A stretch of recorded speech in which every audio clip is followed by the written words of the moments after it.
All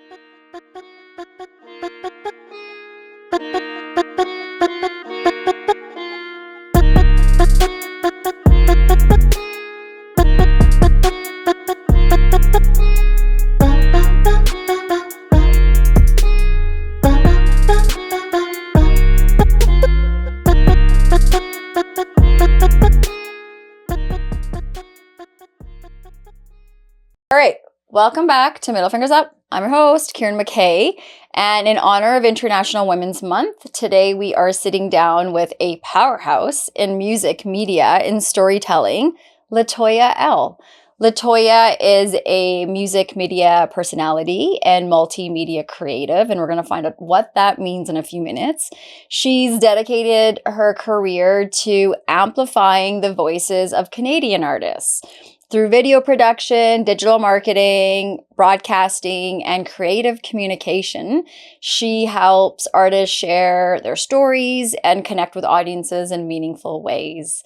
Her passion for music, media, and storytelling has made her a dynamic force, I'd like to say, in the industry, creating engaging content that shines a light on emerging talent and really, honestly, important conversations.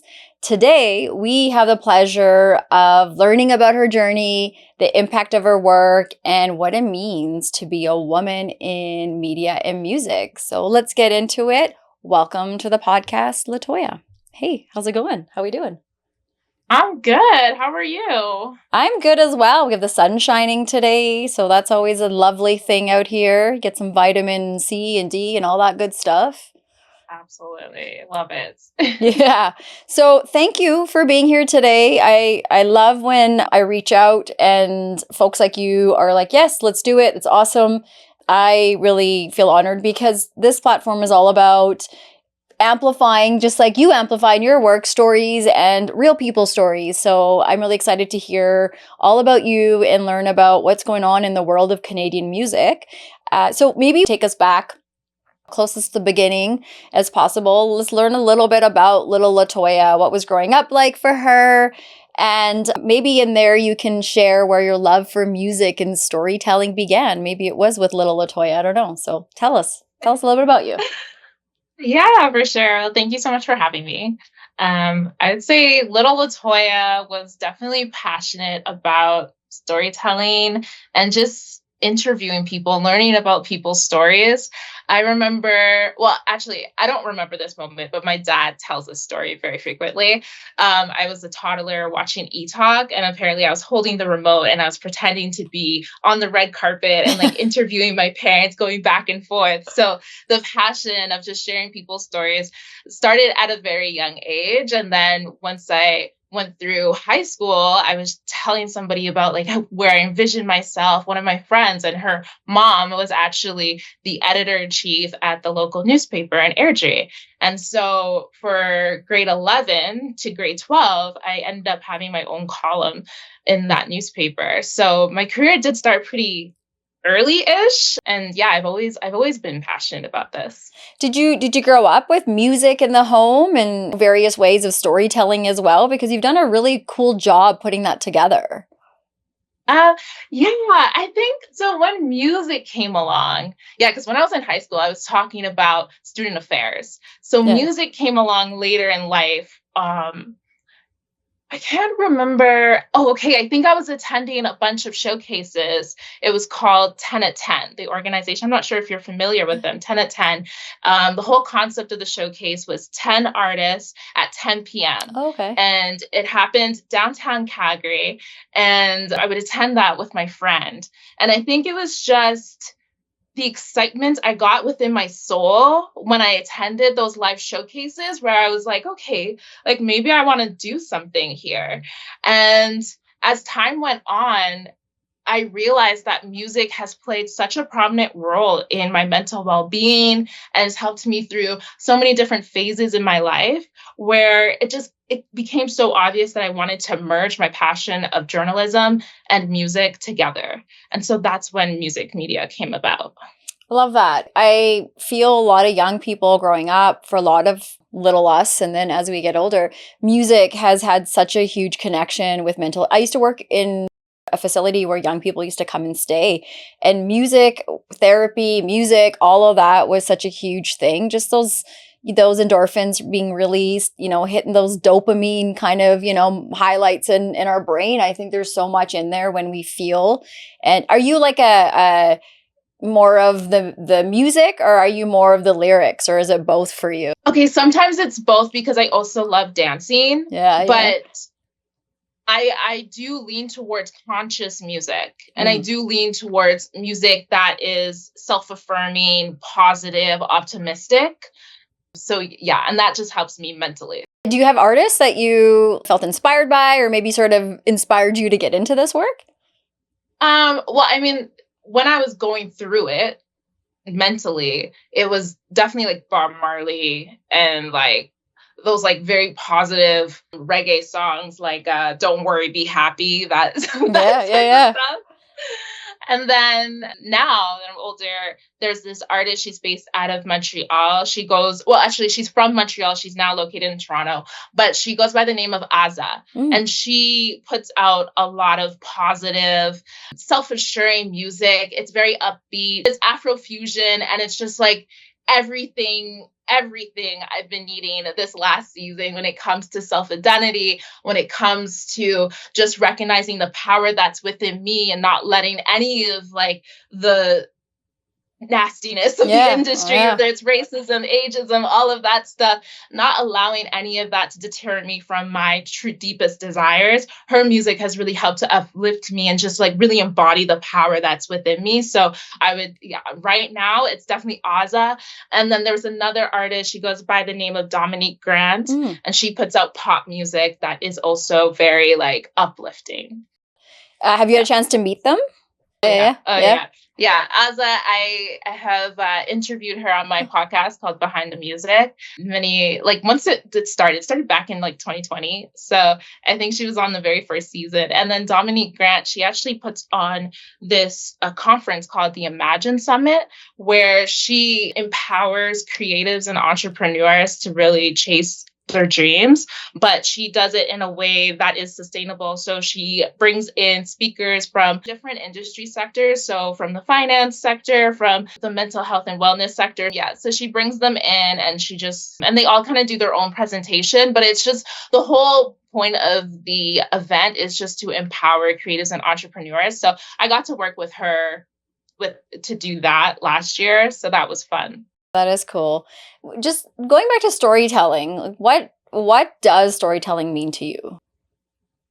To me, it means honestly an opportunity to empower people, whether it's the person, because sometimes people don't really realize what they're doing until they're speaking about it. They're like, hold on, wait, yeah, I did that, I achieved that, I did this, you know what I mean? So it's very empowering to them, but then also for others that are listening, it sometimes gives them the courage to do whatever they've been dreaming in their mind to do, Yeah.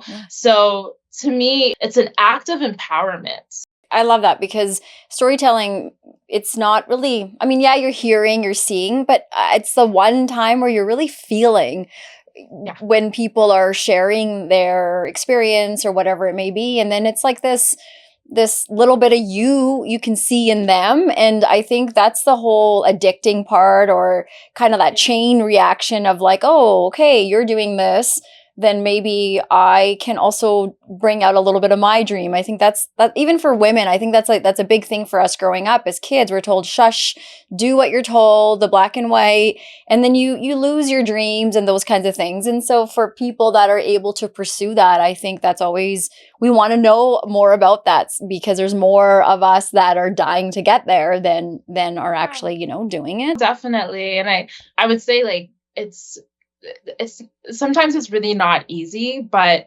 the opportunities that I've had to amplify people's stories and the ways that I try to amplify people's stories, because it's not even just through articles and conversations, like sometimes it's also through events and just creating experiences, because at the end of the day, I truly believe that everybody deserves to live out their dreams. And so if I can help in some shape or form by amplifying a voice or putting on an event that brings out some type of revelation to an individual, then that's the space that I want to be in. I just feel like that's where magic Yeah. happens, and Yeah. like magic deserves to be seen. Yeah, I know. I get it because I've had the luxury of interviewing so many people, and in this last month, it's worked out. And I can't say I planned it because I'm not good at that. I'm very in the moment. But I've been interviewing all women this month and all women of color, and there is so much magic. I've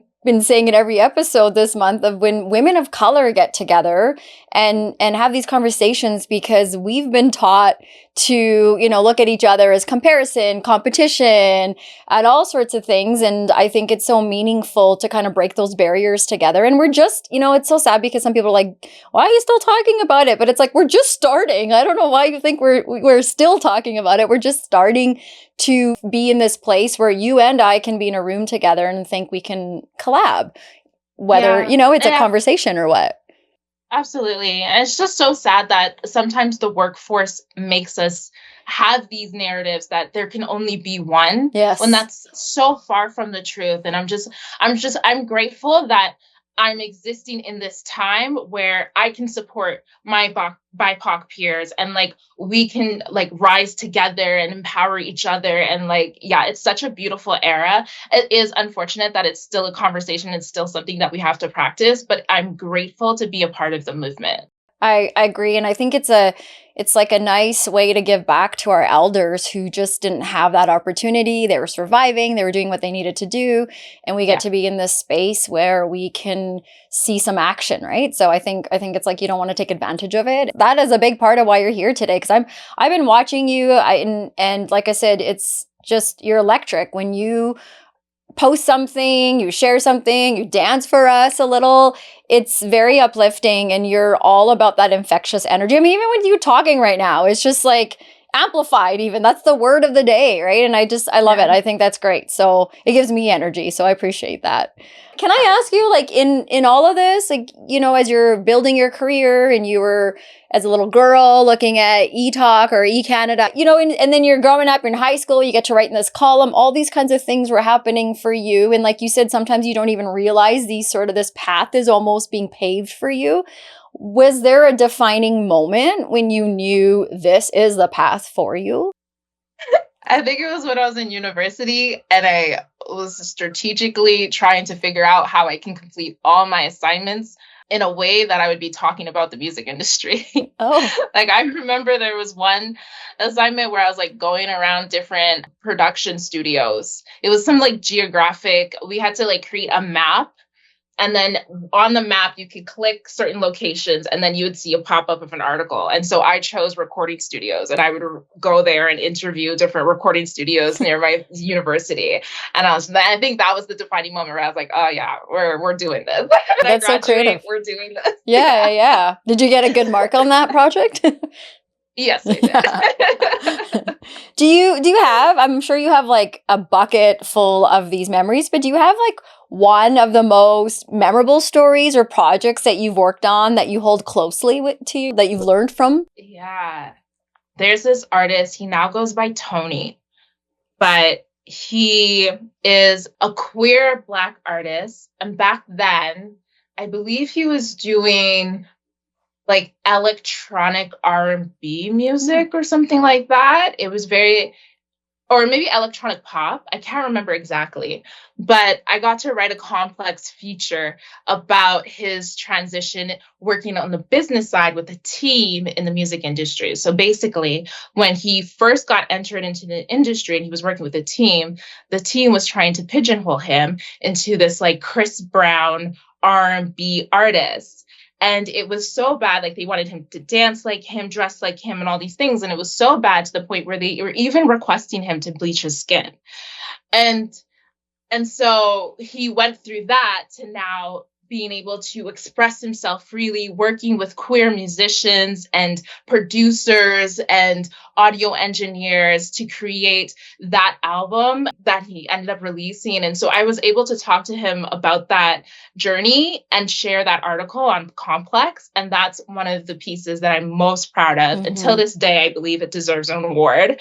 But it was just really important to tell that story about how the industry sometimes tries to pigeonhole artists and also stereotype them into a genre that just doesn't align with who they authentically are. Yeah, I think that's probably a common conversation that so many artists, I would imagine, or have. And, today there's just so many different boxes. If you want to put yourself in one, you can, or you create your own space if you don't fit in another one. And so would you say this is still common in the industry where people are still being pigeonholed? I think now people are forced to be more aware and more open-minded and less quick to assume. Yeah, they're definitely forced. Post George Floyd, people are forced to think before they speak, think before they do. And so you see it a little bit less. However, that doesn't mean that it's transitioning into the audience, right? So for a fan base, like you might see a Black person and assume that they don't sing country, but then when you press play, it's country music that's coming out of their mouth. Right. So even though in the industry, people have to be a little bit more attentive, sometimes it doesn't translate to the audience. That's a really good point. I think there's an artist that I was talking to as well, and he's a Canadian artist as well, Jordan, JRDN, and he had even said there was, like, I asked, what's your least favorite kind of song to sing? And he talked about one that's like his most popular one, and it's hard because your music career is alive because of these fans, but you don't necessarily identify with some of the music because he was also pigeonholed and, told you got to sing these kind of songs, you got to have this kind of flavor, and that maybe wasn't his sort of style. And so then you're at your shows today singing the song that the audience is going wild for, but inside it's like, this isn't the one that is mine. And so I can imagine the frustration because you want to give to the people that love you and want to listen to you, but at the same time, as the people, the fans sitting here, we also have a lot of learning and growing to do as well, because we've been so conditioned. You see a Black artist, you assume they're a rapper. You see, a brown artist, you're like, who is this? Change the channel. We're not ready for them yet. So there's all these kinds of weird things that are going on that really, I think, are coming to the surface because we're all trying to talk more about these spaces that people have been put in, this whole institutionalized way of thinking and living. So for you, in with your experience, I'm sure you've seen success, like this article you wrote, on behalf of Tony, and then the struggles. Where would you say is the balance? Like, what are some things that you're seeing that are helping break cycles, or maybe in feedback you can give to us as fans that we can do more to help? Well, definitely press play. I like before you make any assumptions, right? But in terms of in the industry, what changes have I seen? I think people have just been a lot more receptive. I think post George Floyd, people were trying to, I want to say autocorrect, but that's not even the right word that I'm looking for right now. But they've been trying to correct the way that they've been making decisions to the point where it's just like checkboxing. Like, okay, we have a Black artist that represents this. We have a person that represents this, instead of actually being more genuine about it. I feel like now it's hard to speak for everybody, right? Yeah, that's fair. I just say overall, just press play, and when you do have an assumption, ask yourself, why is that assumption coming up? If you want to go deeper, you can be like, where did that assumption come from? But just press play, and then you can determine for yourself if you like that artist or not. But let the music speak for itself, and don't just assume anything based on someone's appearance. Press play. That should be the name of this episode. Just press play. I like it. Yeah. So let's transition a little bit. We kind of already did in some ways talking about the artists that maybe you can talk about some of the artists that you are spotlighting or that you want us to sort of hear about. You are involved in the Canadian music scene. And so who are some of these Canadian artists on your radar right now and what excites you about their work? Yeah. Okay. So one that we hear all the time on the radio is LaToya. I don't know if you remember. In my pretty girl era, I don't care. Oh, yeah. Yeah. Yeah. So her name's LaToya. She is raised in Toronto and she's bilingual. She also knows French. It's so funny because like that song, Pretty Girl Era, is probably one of her most popular hits, but she was also on Lottery with Lotto. But even before that, there was a song called, I think it's Don't Count Me Out. And that was actually her first radio hit in the East Coast. She's just like this awesome pop artist that is soaring. And she excites me because of what she represents. Like, if we're going to do a comparison, she's like the Canadian Lizzo. Oh. But to be honest, she's such a bubble of joy, and her music's so upbeat. Again, going to that conscious music, it just makes you feel like you're that it girl, you're in your pretty era, but also that no man can walk all over you or, you know, ruin your confidence and how you feel about yourself. That's like, those are all the vibes that she gives. And so LaToya is definitely top. She is on the top of my list. Yeah. Any other artists on your radar? Oh, yeah, of course. There's this other So there's this one song. I don't know if you remember. It went viral. I think it was like a little bit after the pandemic. It's like, it's the vibes for me. It's the vibe for me. Do you know that one? No, but I like that you're singing it. So just keep going. You got a good voice. Okay.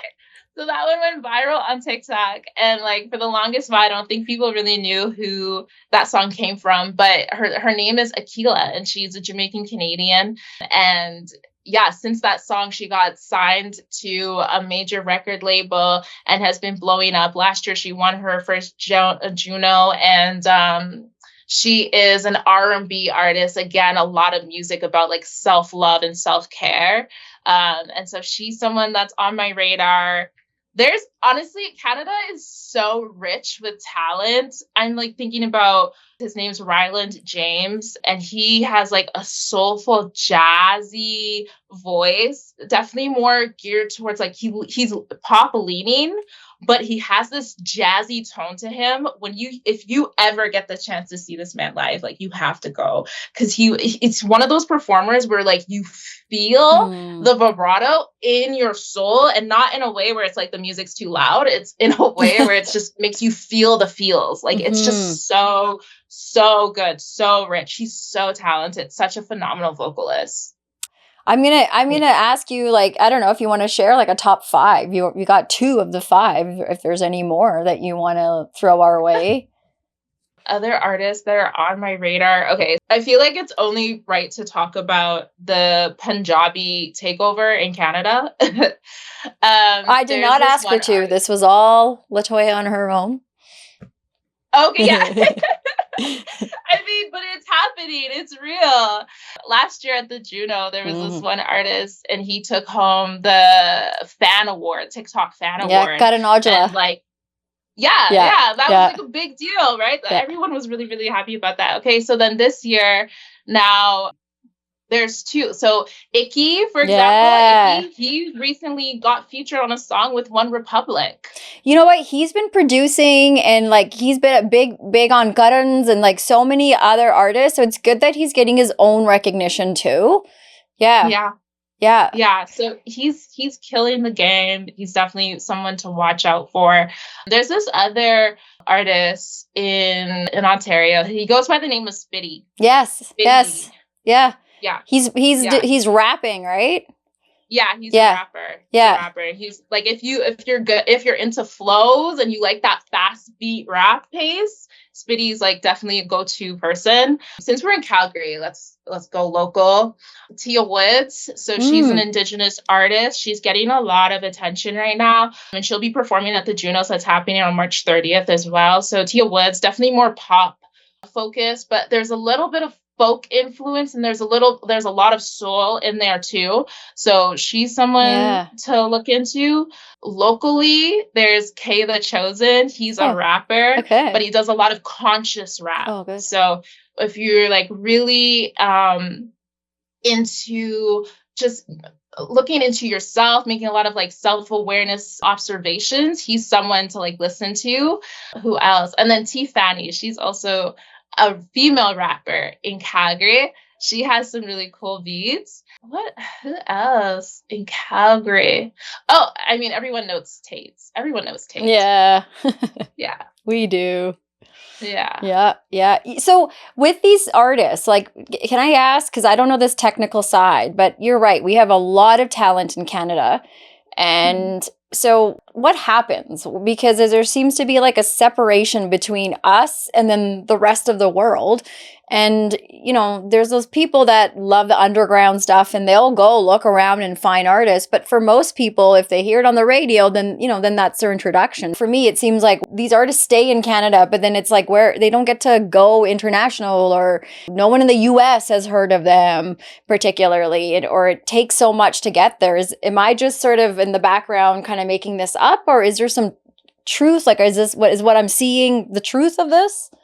Yeah, we definitely have an infrastructure problem in Canada. For the music landscape, there's certain genres that are established, and then there's certain genres that aren't. So genres that are established would be the country and rock genres, where it's a lot easier for you to navigate the industry and just build your career and go mainstream. Whereas for any of the other genres, it takes a little bit longer. It takes a lot more strategy. And then also there's the lack of infrastructure. And then also it's just the digital age and how that's taking over. So it's just also the framework of the industry and how it's evolving these days as well. So no, you're not making that up. That's definitely a real problem. It's super unfortunate, but that's kind of just how it is. And so a lot of artists, especially independent artists, are very much relying on their social engagement to really break through the borders to get that lift off. Because even when you think about the Punjabi takeover, it's the international community that is uplifting these artists, whether they're newcomers or they were raised here, their first gen, second gen, whatever. It is the international community that is helping them to blow up their careers and propel a lot faster. Yeah, like AP Dillon, he's from BC, and even Karanaj, all these guys from BC, they have a huge connection with the Indian film scene and a lot of the influencers and actors and stuff. And so it's been interesting to watch that connection. And then you hear, like, you know, white people will message and be like, oh, I've heard of this artist. Like, do you know him? And it's like, of course, he's my people. Of course, I know who he is. Yeah. But it's like, oh, it's kind of interesting to know that, oh, this person would have heard of someone like that, because even for me, being from my community, it's like you got to dig sometimes. But yeah, something is going on in our community, which, you know, I think is lovely. The music scene is changing. And what's cool is there's just so many different creative people, just kind of what you were talking about before, that are pushing themselves, following their dreams, building their studios out of their homes or whatever. And it's like raw, you know, like you said, authentic sound. And a lot of young people are really wanting to connect in that kind of way. It's some ways celebrities have ruined this trust with us, because everyone that we love, you know, has some kind of court case or some kind of, you know, abuse batter thing going on. So we're all like, we don't want to love these artists. So it's when you see people climbing from the grassroots and kind of coming up that way, you think, okay, I know him. He's related to someone I know or whatnot. And so it's kind of cool to see everyday people being able to, you know, launch their dream. There's one more point that I want to bring up as well. It's also a population thing too, right? Because the population in Canada, everybody in Canada can fit in California and LA. So it's also that when it comes to just the demographic that's based in Canada, it doesn't equate to the amount of people elsewhere. Right. That's a really good point as well. There are these platforms like Spotify and whatnot. Is that something that's helping our artists, or is that something that is kind of competition or getting in the way? Yeah, so it's helpful because it gives them exposure on a pretty successful platform. Mm, It's not helpful when when you look at the business side of it and the amount of money that they get per stream. Like it's only a couple cents per stream, and a lot of the emerging acts are probably getting at most or at best maybe 10K, maybe 14K streams, which really doesn't equate to that much money. Probably like $100 yeah. around there, give and take. Yeah. So it's it works because the platform itself is successful and it's a place where people can find their music, but it doesn't work in terms of the business. There are emerging streaming platforms. Like there's one, it's called Loud Army. The company's called Loud Army and their platform's called Stream. Mhm. And they give back 50% of the revenue that comes in. So that's like those platforms that have a more nuanced business model. It just Yeah. makes a lot more economic sense Right. compared to what is out there. So, can we break down your role? Because earlier I had introduced you as a music media personality and multimedia Mhm. creative, and you mentioned your podcast as well, Behind the Music. You have done a lot of work when I was reading up about you. So, how does your role help some of these new artists that you're, even these underrepresented, represented? No, I can't say the word. Underrepresented. Yeah, yeah. Underrepresented. Yeah, there you go, whatever. Artists that you're trying to, like you said, amplify. So can you break down your role a little bit for us? Yeah, for sure. So, as a music media personality, I create videos that talk about these emerging acts. Yeah. And then on the back end of it, as a music journalist, I get to write about what they're doing on platforms that are pretty well known in Canada or abroad. So, that's Complex Canada, that's Shifter, that's Range, and that's Next Magazine. And then through my podcast, that's the multimedia side of things. So not even the podcast, but through Behind the Music. Behind the Music is a multimedia platform. And through there, there's like streamlines of different things that we do. One is the podcast, another is my PR services.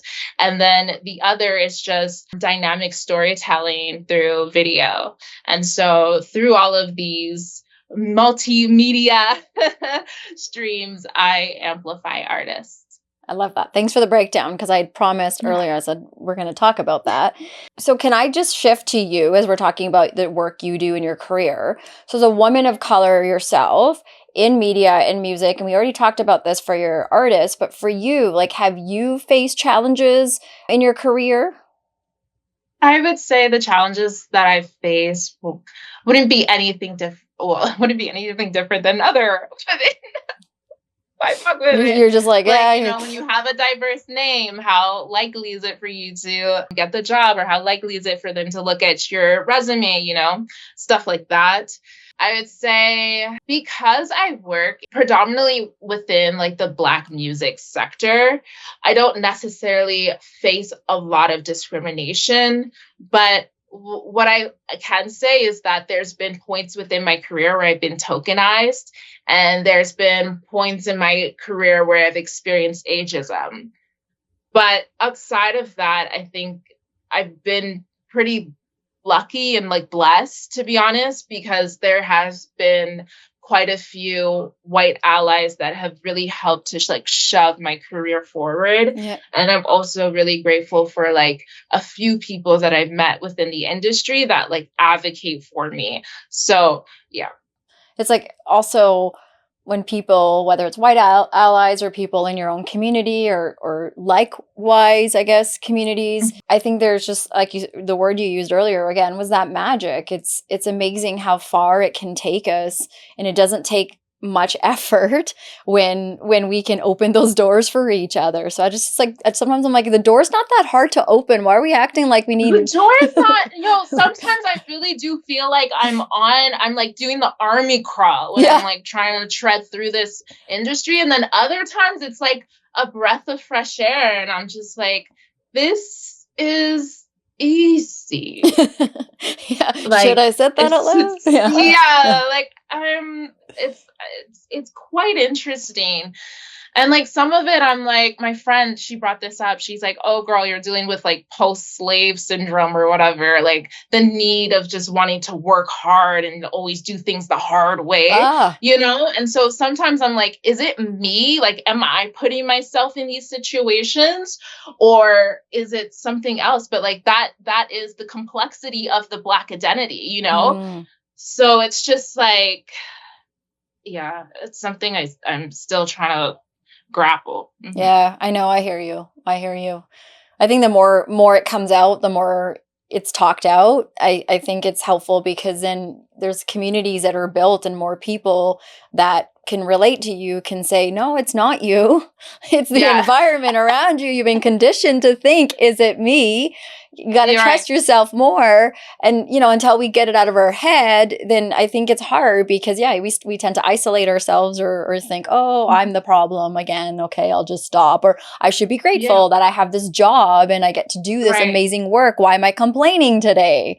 Even the idea of gratitude, right? That's something that was passed on to me by my parents, rightfully so. Parents and grandparents, everyone, Hmm. they're like, how are you? Oh, praise the Lord. God has blessed me today. I can't complain. You know what I mean? Yeah. So it's like that idea of just always giving thanks for like whatever you have. There's always something to give thanks for. What would like today, LaToya, go and tell the LaToya that first started her career, that was going to school? Like maybe something now that you didn't know then. Like what would you go tell her? I would tell her not to work so damn hard. It's fine. Like, you don't need to like get A's all the time. Like, live life, go outside, have a good time. I was very studious. I was extremely studious.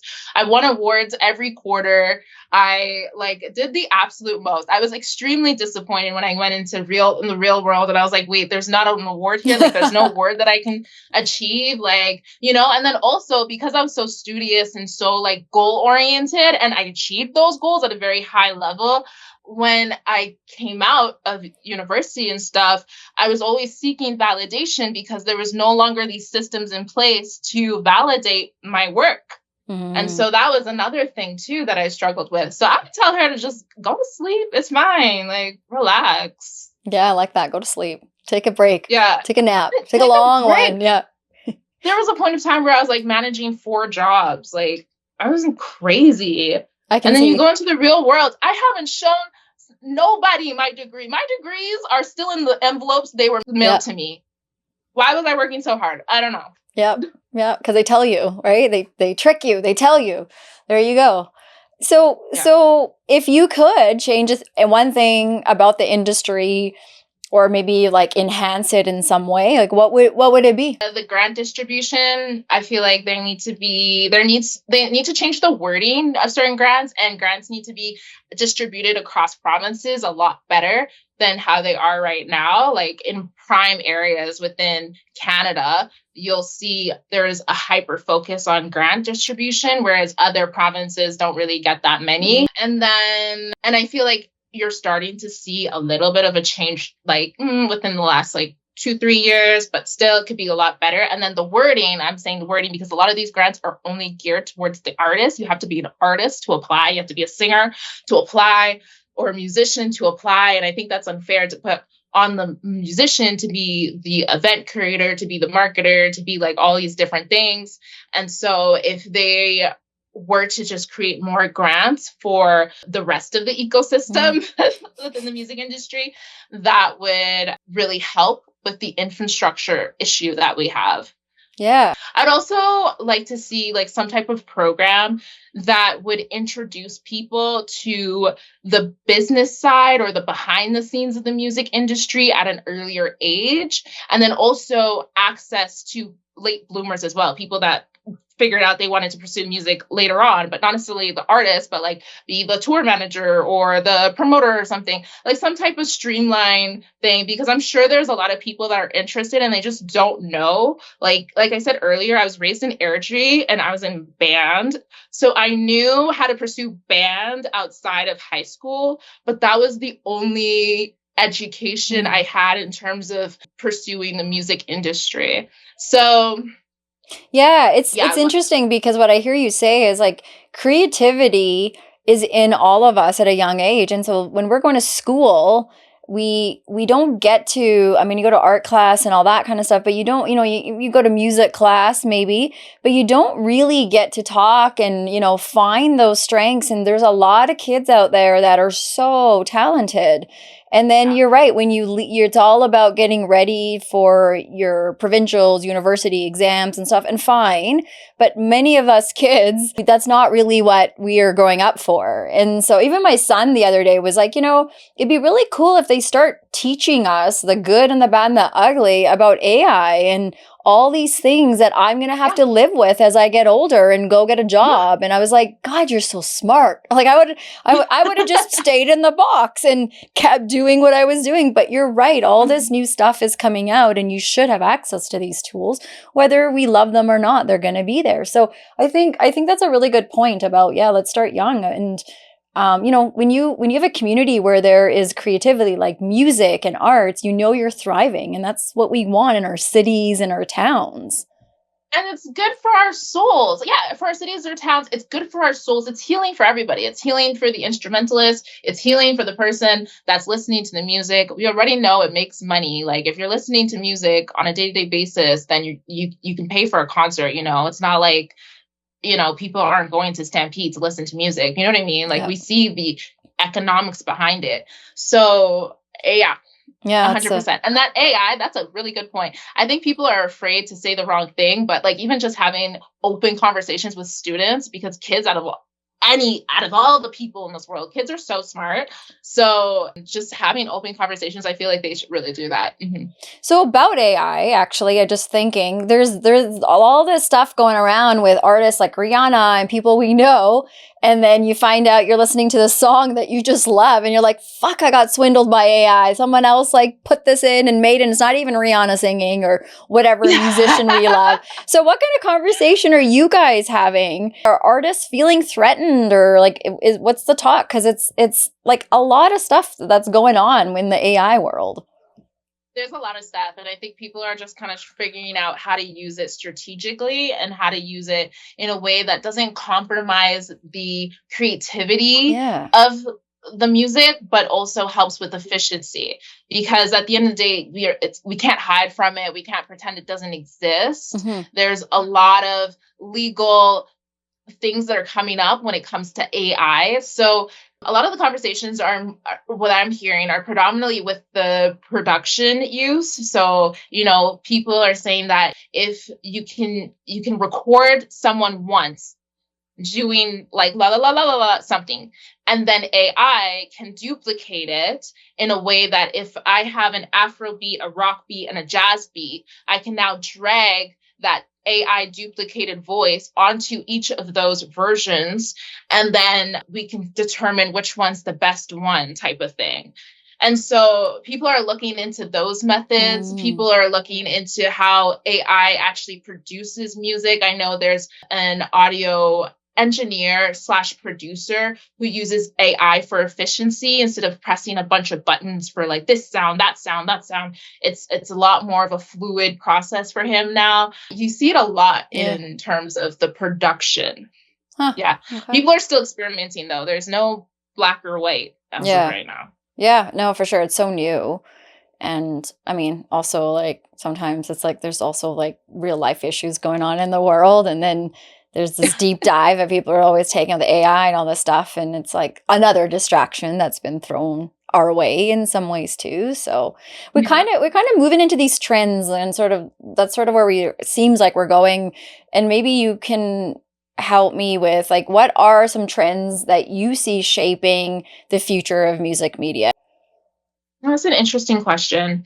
Well, the media landscape in general is evolving. It's changing. I went to school for journalism, and so obviously I learned what traditional journalism looks like. I wrote for a newspaper. I worked at a broadcast news station. And so yeah, even news outlets like Daily Hive, you can see that they're doing more like reviews and stuff because ads and advertising food stuff, like that's where all the money is at. That's what people care about. They still do news. Yeah. If you go on their website, you'll see it, but a lot of their focus is geared towards like food trends and stuff like that, and like fun upbeat video content. So yeah, I mean, it's interesting, but we have to adapt. Yeah, for sure. I think there's that. And then there's also not losing sight of, what did we sign up for in the first place, and continuing to be authentic to the fact that, even if we look at the beginning of the conversation, it's about bringing artists, Underrepresented. is that the word? Folks out, and continuing to support that. And we get distracted Absolutely. with all these other things in the world and whatnot. But yeah, I think it is like you adapt, you learn. We can't just turn our eye to something else, but also, can we still stay authentic? I think that's the thing, because it's hard to know that now. I think we can. I think authenticity is what's bringing us together, as AI takes over and like we're literally seeing like animated humans on our devices. Oh, so nasty. It's just, yeah, finding ourselves and like grounding ourselves in the midst of that. I think that's sort of the challenge in the next little bit. So for you, like, are there any upcoming projects or collaborations that you're excited about or that you hope for? Well, right now I'm like hyper focused on BTM, behind the music. So all of the updates and all the projects you will find there. You can visit the Instagram page. That's the best way to like stay through your in link the know. tree. Yeah, you got lots of good stuff going on in there. Yeah. Yeah, my personal link tree. If you ever need any like PR advice or services, you can hit me up for that as well. Right now, I'm just really doubling down on how to best support the music industry in a way that also makes sense for me. So yeah, and all of that can be found on Behind the Music or on my own page as well. And tell us your page, because you beat me to it. Tell us. Yeah, so my page Behind the Music's behind_the_music. And then for myself, I have independent PR services. And then you can read more about that on my website, which is LaToyaElle.com. LaToyaElle.com. Awesome. Yeah. So do you have a dream interview or story that you hope to cover one day? No. Only because I really like telling stories that are at the intersection of music and social justice. And so those stories you can't predict. They just happen. That's really well said. Like, that's an example right there of being genuine. Yeah. I was like, when you're like, no, I was like, oh, I want to hear where this is going. This is not what I was expecting. I love this. I love it. Yeah, I like that. And you're also like talking about being in the present too. And sometimes we are so caught up in where we're going, where we're headed. And I like that you are taking your friend's advice of just relax. So that's good. Stay in the present and focus on, who's here now. Honestly, that's the era that I'm in right now. I feel like, I don't know if this sounds ridiculous, but like I feel like for a lot of my life, I have been working so hard, and I've just realized that no one cares. So I just want to take my time. I just want to take my baby steps. I just want to actually smell the roses and enjoy the sunlight and just, be present, because for too long I was just like so focused on, taking my career places and doing the next thing and then the next thing and the next thing. And like, it was all in an energy space that wasn't really great for my mental well-being. And yeah, it didn't feed me in the way that I'm being fed now, the way that my soul feels now. I feel at peace. Whereas before I was just working. And yeah, I don't really like that anymore. I can totally understand where you're coming from. I think that's a great message. And at the end of the day, like, all we have is our health and our mental health. And if we're not managing it and paying attention to the signs and, the things that come up, it's really hard to focus on what's next and where we're going, because we kind of need all this to take with us. So I think that's a great message. What about a message or something that you think women need to hear more and we don't hear enough of? You're doing a phenomenal job. You are making the right steps forward. continue listening to your soul, continue feeding yourself, helping yourself. You're doing a great job. That's the first thing that comes to mind. Yeah, that's well said. And then if you could go send a message to LaToya at any age, what age would you pick and what would you tell her? I said this in an Instagram video recently. It's basically that you're going to encounter ageism, racism, misogyny, all the things, but don't allow those conversations, those interactions to discourage you. Because I think there was definitely a period in my life where I was just like in this negative tornado of thoughts because of like all of the things that I had to deal with. And because I'm just somebody that's very to myself, I didn't really talk to too many people about it. And obviously that's never helpful. So yeah, but I definitely allowed those comments to discourage me, and it was frustrating. It was really frustrating. But that time I could have took back, you know?